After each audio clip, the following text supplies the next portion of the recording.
Headlines के बाद अब रुख करते हैं खबरों का। बिहार की राजनीति में एक बार फिर हलचल तेज हो गई है। उपेंद्र कुशवाहा की पार्टी राष्ट्रीय लोक मोर्चा में टूट के कयास लग रहे हैं।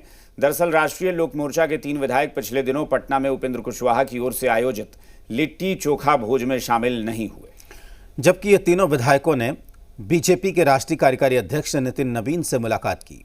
ऐसे में विधायकों की एकजुटता पर सवाल और बीजेपी हाईकमान से की गई मुलाकात के सियासी मायने निकाले जा रहे हैं।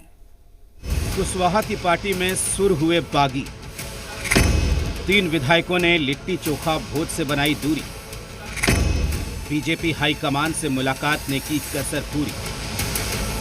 बिहार में उपेंद्र कुशवाहा की पार्टी राष्ट्रीय लोक मोर्चा में सब कुछ ठीक नहीं लग रहा है। बिहार विधानसभा चुनाव 2025 में उपेंद्र कुशवाहा की राष्ट्रीय लोक मोर्चा से 4 विधायक जीते थे। इनमें से 3 विधायक नाराज बताए जा रहे हैं।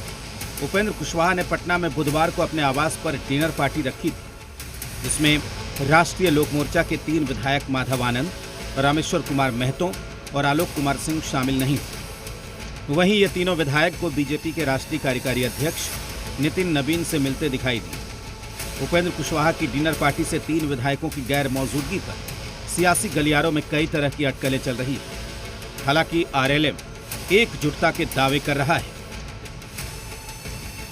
एक शिष्टाचार भेंट भारतीय जनता पार्टी के राष्ट्रीय कार्यकारी अध्यक्ष नितिन नवीन जी से भेंट किए हैं और जहां तक हमारे पार्टी के राष्ट्रीय अध्यक्ष भारत सरकार के पूर्व मंत्री और माननीय राज्यसभा सांसद आदरणीय उपेंद्र कुशवाहा जी अपने आवास पर लिट्टी चोखा का जो भोज किए थे, उसमें हमारे तीनों विधायक किसी कारणवश बाहर थे, इसलिए नहीं पहुंच पाए। और पटना में शिष्टाचार भेंट करके कहीं उनको निकलना था क्षेत्र में, इसलिए वो नहीं पहुंच पाए।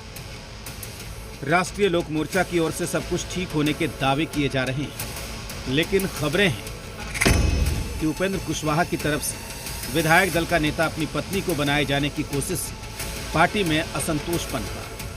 इसके बाद दबाव में माधव आनंद को यह जिम्मेदारी सौंपी गई। पार्टी में पुत्र मोह और संगठनात्मक फैसलों को लेकर नाराजगी के संकेत पहले ही मिलने लगे थे, जब पार्टी विधायक रामेश्वर महतो ने फेसबुक पोस्ट के जरिए पार्टी नेतृत्व पर सवाल खड़े किए थे।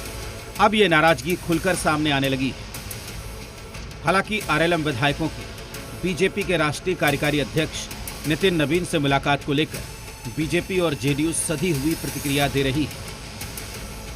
अंदर एक मजबूत और अनुशासित गठबंधन है, जिसमें सभी दल आपसी संवाद और लोकतांत्रिक प्रक्रिया से अपने आंतरिक विषयों का समाधान करते हैं। राष्ट्रीय लोक मोर्चा से जुड़ी जो भी बातें सामने आ रही हैं, वह उस दल का आंतरिक मामला है।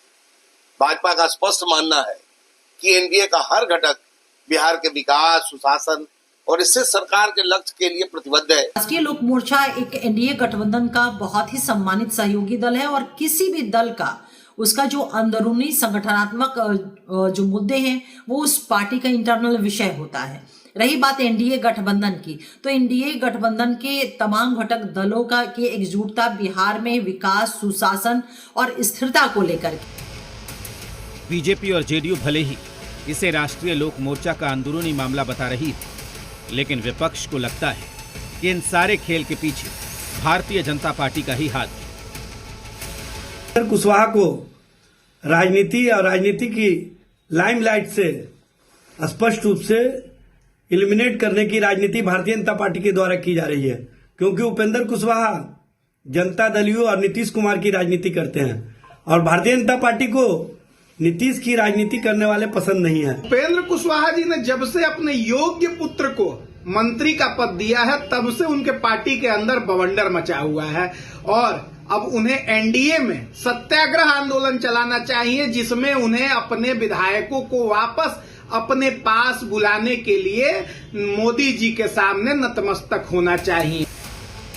ये तो साफ है कि राष्ट्रीय लोक मोर्चा में सब कुछ ठीक नहीं है।